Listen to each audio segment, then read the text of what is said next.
I am going to teach you all how to examine cardiovascular system in a child. So, start from history. What are the relevant history you have to take in cardiac patient? So, in infants, this patient is adolescent. So, in infants, the most important history pertaining to cardiovascular system is feeding history. Is there any suck rest suck cycle? What is this suck rest suck cycle? Means as the child starts sucking, he becomes exhausted. Then the child takes rest. Then again starts sucking. Then again becomes exhausted. And there may be some sweating over the forehead. So this is called suck rest suck cycle. If this is there, it means there is some cardiac problem. And most probably in infants there is congenital cardiac problem. In bigger child like this, you have to take history of breathlessness. Is any breathlessness while walking, running, or at rest? You have to grade the degree of dyspnea, breathlessness. So this is the relevant history. And examination starts from vitals. So vitals, important vitals pertaining to cardiovascular system is pulse and BP. So you have to take first the pulse rate. You have to examine the pulse. So you have to, when you will do general physical examination, in this also you have to see the pulse. So you have to feel the pulse, and pulse here, this is the radial pulse. This is the radial pulse. I am feeling this radial pulse. So you have to feel pulses at different sides, and at first you have to write the pulse is palpable all over the sides. All peripheral pulses palpable. And central pulse, you have to see the carotid pulse, carotid artery here. Okay. So in pulse, you have to check the rate first. So count for a full 1 minute. 1 minute count. Then after rate, rhythm, volume, character. So rhythm you have to check rhythm is normal or not. Then synchronicity, bilaterally synchronous or not. So this is the pulse. Rate, rhythm, volume, and character. There may be low volume, there may be normal volume, there may be high volume. Like in shock, there may be low volume. Normal is normal, high volume in hyperdynamic conditions like fever, anemia, thyrotoxicosis. Then BP, you have to take BP. Now come to the examination of precordium. This is very important. So there are some points. Thoracic reference lines.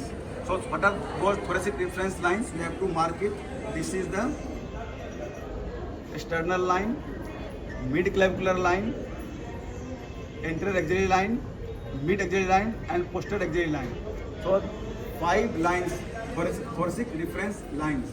So these are the 5 lines. You have to see the finding on these areas. And precordium locations. So this is apical area, tricuspid area. So what is apical area? When the area at which you can see the cardiac impulse most downward and most outward. So here impulse you can see, this is cardiac impulse. This is apical area, also called mitral area. Okay. Fourth intercostal space in the left parasternal region is tricuspid area. This is tricuspid area. Okay. Second intercostal space. So at first feel the manubrium. So this is the manubrium, this is the second rib, this is the second intercostal space. And this region is left parasternal region. So second intercostal space, left parasternal region, this is called pulmonary area. Okay, and opposite to this, on the right side, is in the second intercostal space, right parasternal region, this is the aortic area 1. And in the third intercostal space, left parasternal region, it is aortic area 2nd. So you have apical area, mitral area, tricuspid area, pulmonary area, first aortic area, second aortic. So these are the areas. Okay. So 5 lines, thoracic reference lines, and these spots.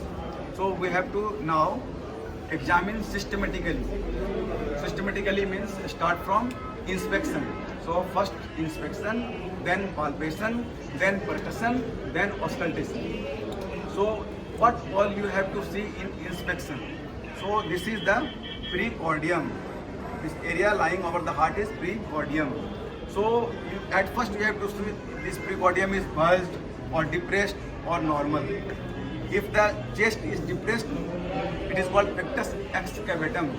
If the chest is elevated, it is called pectus carinatum. And you have to see any visible pulsations and any scar marks. You have to see. This is inspection.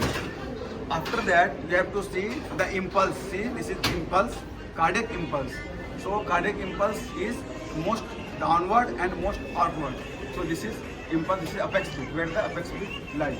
So in inspection, we have to see all these things. Now come to palpation. So at first, palpate the apex beat. Apex beat is most downward and most outward thrust of the cardiac impulse in apex beat. So apex beat in children lies at a different position than adult. So in adult, it is in the fifth intercostal space. In children, up to the 5 years of age, it is in the fourth intercostal space. And in children, it is just outside the midclavicular line, whereas in adult, it is just inside the midclavicular line. So in adult, it is fifth intercostal space inside of the midclavicular line, and in children up to the 5 years of age, it is in the fourth intercostal space just outside the midclavicular line. After 5 years, it descends and it occupies the adult position at approximately 8 years of age. It is clear now? So we have to check here the apex beat. So this is, I am just feeling the apex beat. I am feeling the thrust here with point of my one finger. So this is downward, most downward and most outward thrust of this cardiac impulse. This is apex beat. So apex beat may be normal, may be heaving, may be hyperdynamic, may be muffled. So normal is normal. If you are feeling normally behind your this pulp of the finger, it is normal. But it is, if it is not clear, it is not coming with a thrust, then it may be muffled. So there are certain conditions in which the apex beat will be muffled. So for this we have to remember one mnemonic, Dr. OPE. Dr. OPE is DR, stands for dextrocardia. If there is dextrocardia, then it will be muffled and maximum thrust will be on the right side. Dextrocardia. Okay. Second is obesity. If the child is obese, then there will be muffled apex beat. Then there may be pericardial effusion, maybe pleural effusion or emphysema. In these conditions, the apex beat will be muffled. But if it is tapping, it may be tapping apex beat, like in mitral stenosis. So in tapping apex beat, what happens? It will be pointed in at the site where you have located, and it occupies only one intercostal space. But the first part sound will be palpable with your tip of the finger. So this is the tapping apex beat seen in mitral stenosis. Another is heaving apex beat. Heaving apex beat. So it may be, it is also localized to the one intercostal space, but it may be felt over a longer time, that is the more than 1/3 of the systolic period. So this is heaving. So heaving apex beat like in aortic regurgitation. Then hyperdynamic. So in hyperdynamic conditions, the apex beat may be felt over large area, more than one intercostal space, and it will be felt more than 2/3 of the systolic period. So there are certain conditions like hyperdynamic condition, child is febrile, child is anemic, thyrotoxicosis, child is suffering from PDA. There are some certain conditions in which there will be hyperdynamic heartbeat. So in hyperdynamic, you cannot pinpoint the apex beat with your finger, but it will be felt over a larger area. So this is apex beat. Now some pulsations we have to feel. So there may be pulsations in the epigastric region. So epigastric region, if there is aortic aneurysm, you can feel the pulsation here. You can feel the pulsation in the pulmonary area when there is pulmonary artery dilatation. You can feel apex beat in the suprasternal notch here, in cases of MR, AR, AS. So these are the pulsations we have to feel. So this is all about the palpation. Inspection, palpation, then come to percussion. So percussion, how will you percuss and what will you percuss and where you will percuss for examination of cardiovascular system. So see, first we have to see one thing I have to mention in palpation. We have to see the heave, para-external heave. So para-external heave we have to fill with this ulnar edge of your palm. So or with your wrist. So see para-external heave. If there is right ventricular hypertrophy or left atrial hypertrophy, there will be feeling of thrust over your this ulnar border of the hand. So just see left, put your ulnar border of the hand on the left para-external region and feel the heave, or with your wrist also you can feel the heave. So this is the heave. Now on percussion we have to see the left cardiac border, right cardiac border and left cardiac border. So start from the mid-clavicular line percussing. So it should come, the border should come, dullness should come at the left, at the right external region. If it is more than the right external region, then there may be some hypertrophy of the right ventricle. Okay. Likewise, in the left heart border, we have to percuss from the mid-axillary line and come towards the sternum at the left para-external region. So the dullness should be at the apex. So if it is beyond the apex, it is indicative of left ventricular hypertrophy. Now you have to percuss the second intercostal space. So it should not be dull. If it is dull, then it may be due to pulmonary artery hypertension, or there may be pericardial effusion. So here also, if you are defining the right heart border or left heart border, if it is beyond the expected position, dullness is beyond the expected position, it may also indicate pericardial effusion. So this is the percussion. So we have to define the left heart border, right heart border, and then we have to percuss the second left intercostal space. Okay. Now in palpation also, sometimes you can palpate the thrill. So what is thrill? Thrill is the palpable murmur. So it is like what I will call you the pruning of the cat. Like you can feel the vibration over your this palm. So just put this here, and if you are feeling vibration, it is thrill. So palpable thrill, palpable murmur is thrill. So on palpation you can feel the thrill, and second thing, on palpation you can feel the pericardial rub. So pericardial rub will be scratchy, mechanical. It is seen in pericarditis. So if you will put your palm here, and if you are feeling such type of thrill, sketchy feeling, then it is pericardial. This is pericardial rub seen in pericarditis. Finally, come to auscultation. So how to auscultate? Where to auscultate? So auscultate all the cardiac area which we have defined earlier. That is apical area, tricuspid area, pulmonary area, first aortic area, second aortic area, which area we have already defined.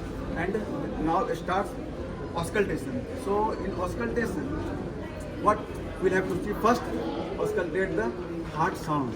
So there S1, S2, S3, S4. Okay. So S1, S2 is audible. In children, S3 may also be physiologically audible, but not S4. S4 is audible, it is pathological. So how you differentiate between S1 and S2? So there is love, dove. So if the frequency is low and it comes with a prolonged time, love. If frequency is high and short, it is dove. Love, dove. Love, dove. This is heart sound 1, heart sound 1. S1, S2, love, dove. So we have to auscultate first the heart sound over all the cardiac area. See, just I am auscultating. This is mitral area, tricuspid area, pulmonary area, first aortic area, second aortic area. So heart sound will be heard clearly. And second heart sound, there will be a splitting of second heart sound. It is called physiological splitting. It varies with respiration. So during expiration, there will be no all slight splitting, but during expiration, there will be slightly more splitting of the second heart sound. So A2 and P2, they both will be heard distinctly. It is called splitting of the second heart sound. There are certain conditions in which there is wide splitting and fixed splitting, like in ASD, like in total anomalous pulmonary venous connection or partial anomalous pulmonary venous connections. These are the conditions where there will be wide splitting and fixed splitting. Fixed means there is no variation with the respiration. What I have told you, normally there should be variation with respiration. In expiration there will be slight splitting. In inspiration there will be more splitting. So it is lost. Then there is wide and fixed splitting.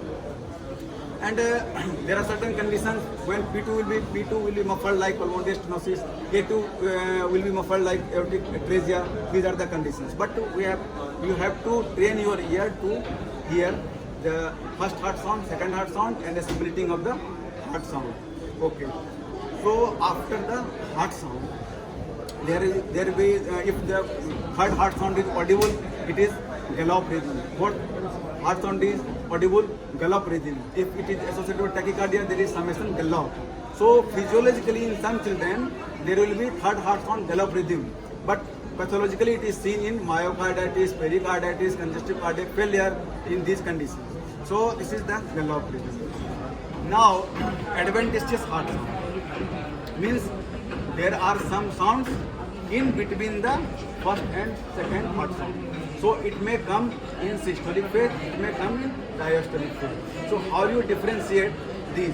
So just you feel that, just you auscultate, is any adventitious sound like murmur. Why murmur is produced? So murmur may be produced due to two reasons: abnormal flow through the normal valve or normal flow through the abnormal valve. Means valve is normal, like this is the aperture, and if you are flowing more water, there will be a sound. So this is murmur. If you are flowing water normally and this is constricted, then even then there will be production of sound, which is murmur. So murmur is adventitious sound. It is distinct from the heart sound. So it will be in the systolic or diastolic phase. So how do you differentiate? So just we should auscultate the murmur at the same time palpate the carotid artery. If it is coming simultaneously with the pulse, then it is in the systolic phase. If not, then it is in the diastolic phase. Okay. So some murmurs are in the systolic phase. In children, there may be some innocent cardiac murmur, which is physiological murmur, comes in the fifth intercostal space, and it is low-pitched murmur, and there is no pathology. But if murmur is in the diastolic phase, it is always pathological. So you have to auscultate and you have to ascertain whether there are any murmur. So if murmur is present, then we have to define murmur. So there are grading of murmur. There are 6 grades of murmur. Grade 1, grade 2, grade 3, grade 4, grade 5, grade 6. So just you auscultate at different region. So at first you have to see where is the site of murmur. Is it in the mitral area or pulmonary area or aortic area, where it is? So it depends on the type of lesion. The lesion is in the mitral valve or aortic valve or pulmonary valve, where it is. So like in mitral stenosis, it will be in the systolic area, systolic phase. In the mitral stenosis, it is in the diastolic phase. So and maximum intensity, like in VSD, the maximum intensity in the lower left external border, maximum intensity. In ASD, it will be the maximum intensity will be on the second left intercostal space. So in cases of aortic stenosis, it will be on the aortic region. So where is the murmur and where is the maximum intensity of murmur? Then what is the grade of murmur? So grade of murmur, so grade 1 and 2, the intensity of murmur is lower than the intensity of heart sound. So it is difficult to auscultate. Grade 1 and grade 2. Okay. So grade 3 murmur, the intensity will be equal to the heart sound. So you can auscultate it clearly. grade 3. Grade 4, if murmur is associated with the palpable thrill, what is thrill? Palpable murmur. Just if you are putting your palm here and feeling the cat purring sound like this, you are feeling, so it is thrill. So if thrill is there, then it is grade 4 murmur. So grade 5 murmur. Grade 5 murmur. So murmur you are auscultating with putting your diaphragm here. So it is a rule that low frequency sounds will be more clearly heard with the bell and high frequency with the diaphragm. Okay. So what happens if you are auscultating? This is murmur. But if just you are touching the chest with edge of the stethoscope, only edge of the stethoscope, and even then you are hearing the murmur, it is grade 5. And grade 6, even without touching the chest wall. So just you are putting here off the chest wall and you are hearing the murmur. This is grade 6 murmur. So it is clear now. Grade 1, 2, 3, 4, 5, 6. 6 murmur. Then after grading you have to see the radiation. Is murmur radiating from the side or not? Like in mitral stenosis, murmur will be confined to the mitral area. It will not radiate. But in mitral regurgitation, it will radiate from this mitral area to the axilla. And there will be wide radiations in cases of PDA, patent ductus arteriosus. Apart from this murmur, there are other adventitious sound like click and opening snap. So there is click sound. It is due to the defect in the semilunar valve. Opening snap due to the defect in the atrioventricular valve. So there will be click, there will be opening snap. So if there is problem in the aortic valve aortic stenosis, there will be systolic click. If there is mid systolic click, it is indicative of mitral valve prolapse. Opening snap due to defective atrioventricular valve like mitral valve. Opening snap is characteristic feature of mitral stenosis. So you can go and read the books. There are so many causes, but here you will be confined to the clinical examination. We are developing the clinical acumen, clinical art, how to examine. Okay. So this is about your heart sound, murmur, click, opening snap, and then pericardial rub. So pericardial rub. So just we will auscultate the precordial area. There will be a scratchy sound coming in both systole and diastole. So it is pericardial rub. So pericardial rub is auscultated in cases of pericarditis. So with this, your cardiovascular examination is complete. You have to summarize your finding, and then according to your history and clinical examination, you have to go for investigation. Your investigation should be guided by your clinic finding in the history and clinical examinations. And there are so many investigations, like the simplest is your chest X-ray, then ECG, then echocardiography, then cardiac catheterization. There are so many investigations, and then we will come to the diagnosis and then treatment. Thank you very much.